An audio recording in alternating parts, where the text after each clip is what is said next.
everybody, it's Martin from the Washboard Resonators. On this week's YouTube video, it's a beginner's guide to resonator guitars. So thank you to Matthew for messaging to suggest this.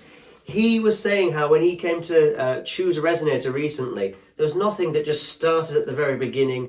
So if you're somebody who plays guitar, but you've never bought a resonator, maybe you're thinking about it, or maybe you've never even picked up a guitar, but you've seen people playing, they play these kind of guitars, you're wondering how to get started, what this video should do is it will give you a very, very simple part of the history of what these are, where they come from, how they work. Then what we'll do is we will compare the three main kinds of resonators and do some sound clips. And then at the end, I'll give you a few tips for buying at all price ranges. Should be a quick video, should be interesting. I know if you're into resonators, you're going to watch this video and get very angry and leave some terrible comments about how oversimplified it is. This isn't for you. This is for people that literally have no idea what these are. If you do like these instruments, or you like finding out about them, you like the music made on them, old blues and jazz kind of music, click subscribe, press the bell icon to get notified. It helps us massively and we will love you forever. So let's talk history. Let's start at the beginning.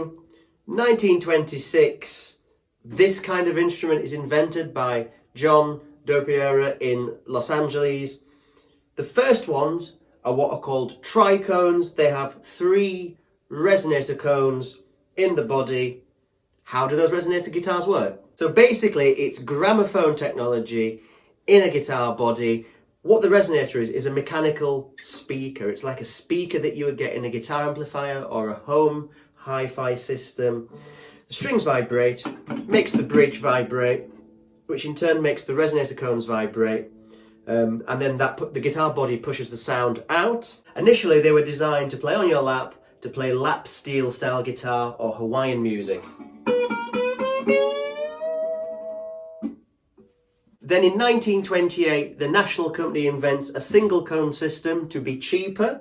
So those last two are national style instruments, a tricone with 3 cones, a single cone biscuit bridge, as they're called, gives a very certain sound. We'll hear the sounds in a second.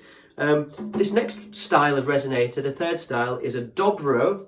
In a dobro, basically the speaker sits the opposite way around to a national, which allowed them to get around the patents.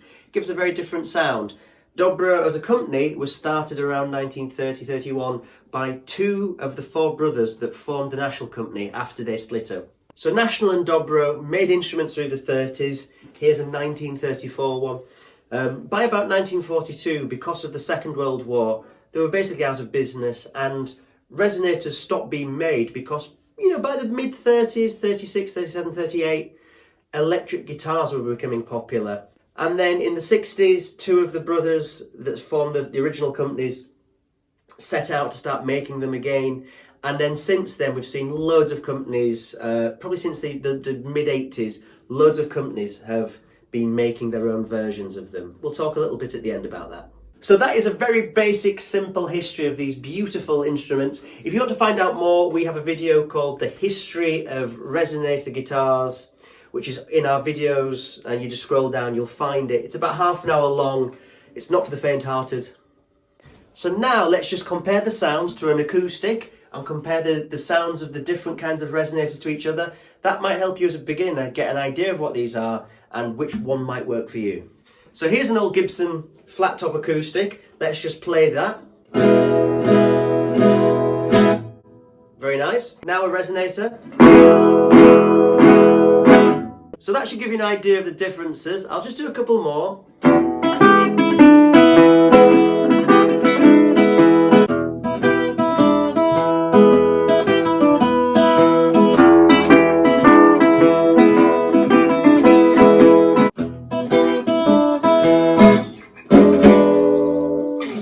So now let's compare the 3 kinds of resonator systems. Here's a tricone. You'll find that these are quite complex, quite smooth. They have the most sustain. In some ways, they're probably nearest in sound to a regular acoustic. On a single cone, like my beautiful National Resophonic Style O guitar, These are louder than a tricone. The notes have much more of a peak to the note, to the start of the note, and the tricone is a bit smoother. You know, a little bit more kind of aggressive sounding. The Dobros are much more voiced in the middle with very little low end. So actually, you'll find in most cases a Dobro system is used in bluegrass bands as a kind of lap slide instrument. But of course, that's not to say that a Dobro with its spider bridge can't be used for any other style. You know, that's down to you to hear the sounds now and decide what you like best. Right, let's give you those sounds.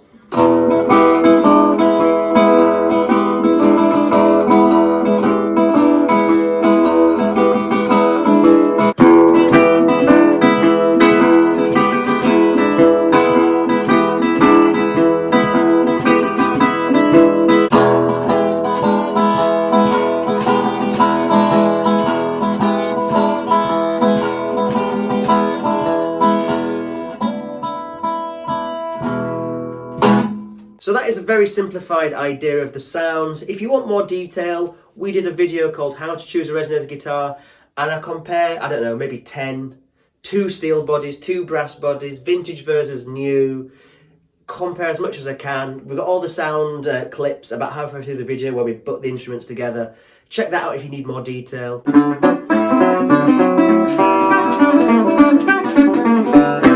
So what about a beginner's buyer guide? It can be a bit frightening, especially if you're new or you've never played guitar before. So budget's important. I'm filming this at the beginning of 2021. 70% of our viewers are Americans. Let's talk dollars. So perhaps $400 or $500, especially secondhand, can get you a nice instrument. Probably more of one of the Far Eastern made kind of replicas. The Gretsch, I think they're called Bobcats and stuff. They're fantastic. They do a biscuit bridge and a spider bridge style, and they go quite cheap on eBay. If we go into the middle, I think especially in Europe, there's a brand called Michael Messer. Michael is a great player and one of the most knowledgeable people in the world about these, and he has a range that he does that are fantastic quality, Far Eastern made, but with really good quality control. And then as you get into the kind of higher end, you know, $1,000, $1,500, you can actually get a decent American made instrument, especially second hand. So I think National Resophonic are the company that have, in many ways, brought back the glory days of the original old Nationals. And you can get those, the steel bodies, second hand, quite cheap. New, you're probably looking at $2,000 up. When you get into that bracket, there are some other manufacturers that make incredible instruments just like National Resophonic do. The obvious ones being in America, Mule and Beard, in Europe, Beltona, and Fine Resophonic, Mike Lewis in France. They are incredible. There are loads of others. I'm sorry to people that I haven't mentioned. If you're watching, I'm really sorry, but people can search all that and do more detail at the higher end if they want. So there's the beginner's guide to Resonator guitars. Have I missed anything? Drop a comment. Let's make the comments a great resource for those beginners. Have you got any experience of Resonator guitars? Have you got any brands that you really like or didn't like? Drop it below. We'd love to know. In the meantime, I hope that helps. We're stuck in because of the coronavirus lockdowns that we're having at the moment. So we're just making a weekly video, sharing information, trying to make the world a better place. We hope it's helped you. If it has, help us back in return. Subscribe, find us on Facebook, Instagram, Spotify, and all that. It helps massively and is really appreciated. So thank you very much. Bye-bye for now.